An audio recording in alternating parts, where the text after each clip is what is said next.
Hey everybody, today I'm going to be walking you through a drawing exercise that explores how we can use the natural world as inspiration in pattern making.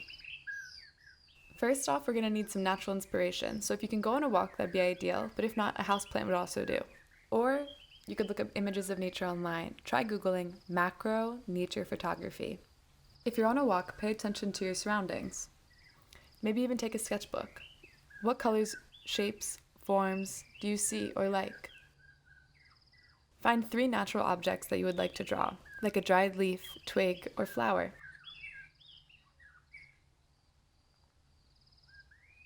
When you're home, lay out your objects and gather your materials. We're going to need a couple pieces of paper and a drawing utensil. A pencil, a crayon, anything will do. Also, if you have any coloring materials, now would be the time to grab them as well. Crayons, watercolors, paint, anything will do. We're looking for about 3 or 4 different objects to draw.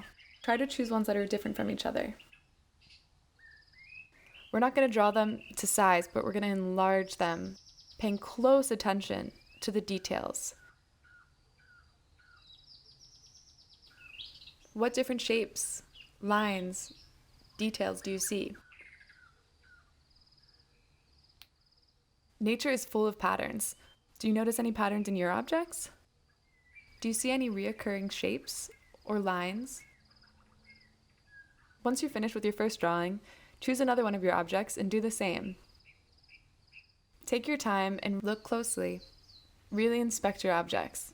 Are there any distinct marks or details?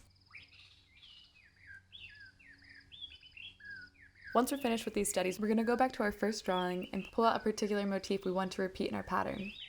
Look at the details in your drawing. Is there a particular shape or form you're drawn to? In this drawing, I decided to choose this kind of triangular petal shape that repeats within this piece of grass. Once you've chosen your motif, we're going to start on another piece of paper and create our pattern. We'll begin by drawing our motif randomly all over the page. Don't worry too much about placement. Play with size and scale.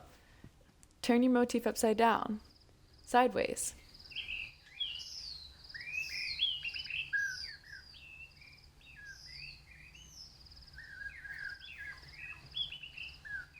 Once you've covered your whole page and feel satisfied, go back to your studies. We're going to pull out another motif. When creating your motif, you can always abstract or simplify the form. Here I'm just going to use a simple cluster of circles to represent this complex shape. And again, cover the whole page with this new motif. Feel free to overlap your motifs.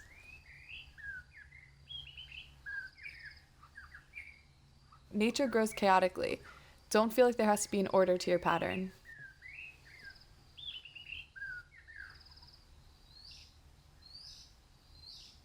I started pulling my motif apart.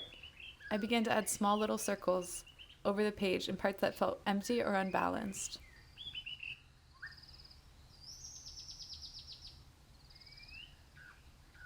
Then I decided to add another detail for my natural object. Looking at the vine that extends off the side of my natural object, I added a swirly line to my pattern.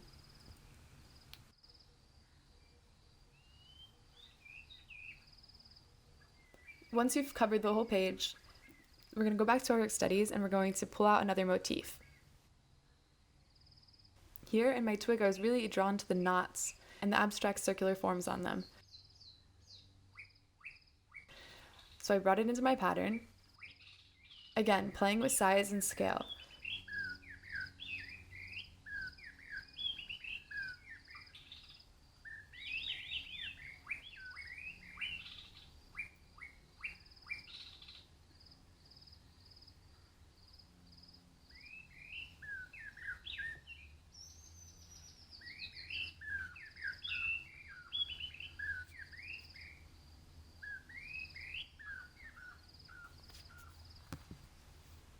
Once you've finished and you feel satisfied, it's time to add some color.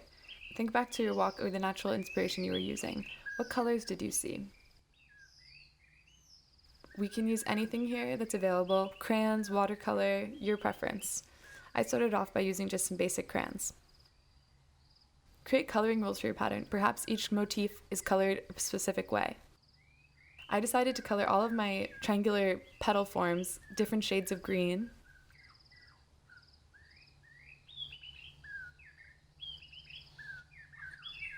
To add some flair, I added a bright orange and purple, inspired by the traffic cone and flower I had seen on my walk.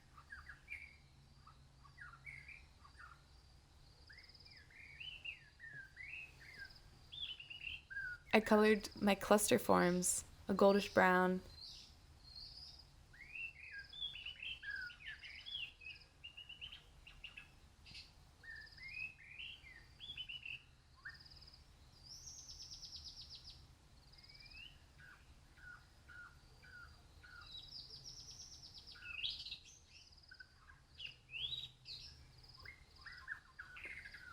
and to color the knot forms from my twig in dark brown.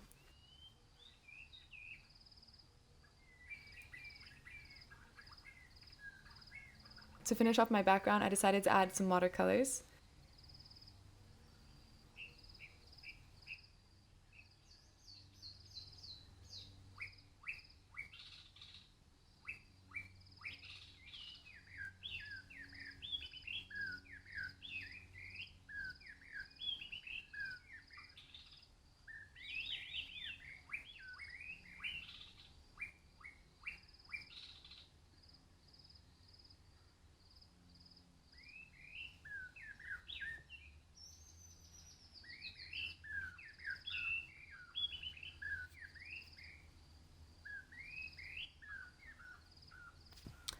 All right, and there you have it. Here's our pattern created from our natural object studies.